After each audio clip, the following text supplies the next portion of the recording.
Good afternoon, sir. I am Raymond Ingres, and this is the Admiral Notice to Mariners. Admiral Notice to Mariners. These are official notice issued by maritime authorities to inform mariners about important navigational safety and information. They contain updates such as change in navigational chart, hazard to navigation,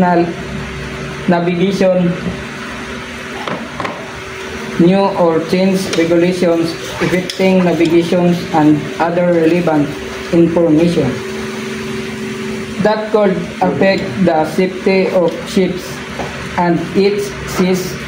And the weekly edition 20, this likely refers to a specific publication or document released on a weekly basis, potentially by a government agencies, companies, or organizations. The 16 May 2024. This date refers to a specific calendar date, and its importance depends on the context. It could be significant for the planning, event, scheduling by activities.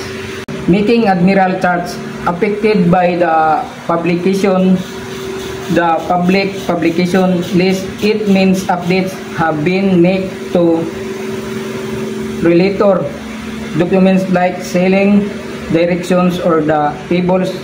This keeps sailors informed with the latest info for safe navigation at sea. Admiral charts. An admiral charts is a map for ship giving detailed info about the deep coastlines and hazards. Sailors use the charts to plan routes, stay safe, and navigate through waterways.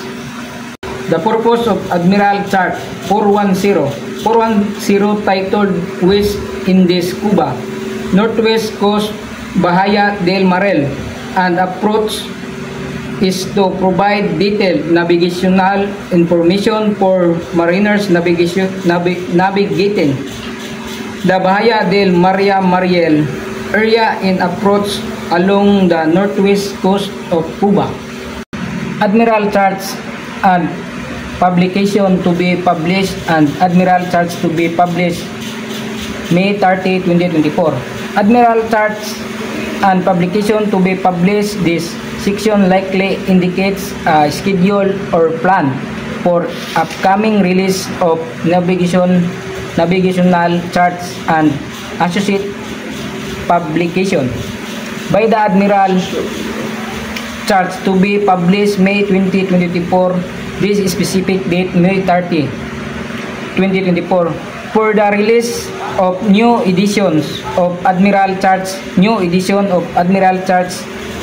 the subsequent section detailed specific chart like chart 111, 1141 mentioned that will be updated in reuse with new edition chart number 114.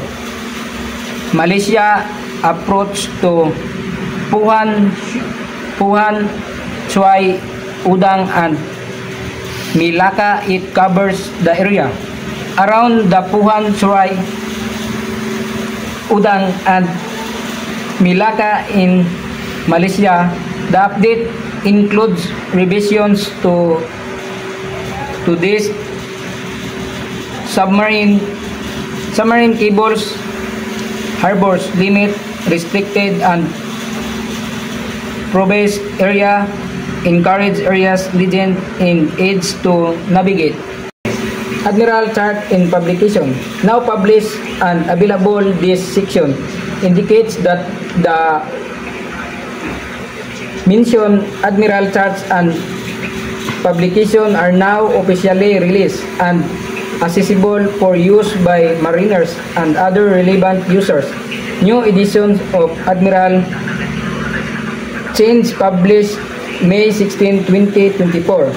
This is specific the day May 16, 2024 when new edition of Admiral charts were officially published details of specific charts. The announcement provides detailed information about the specific chart related to the Baltic Sea, focusing on the entrance on the Gulf of Riga and Iba in Estonia. Updates and change includes a new obstruction and risks, indicates addition to the chart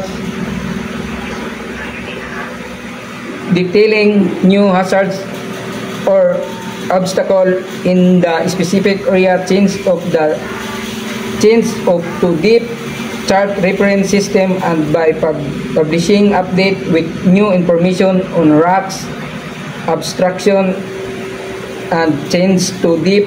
The Admiral aims to enhance the safety of navigation in the specific maritime area, accuracy and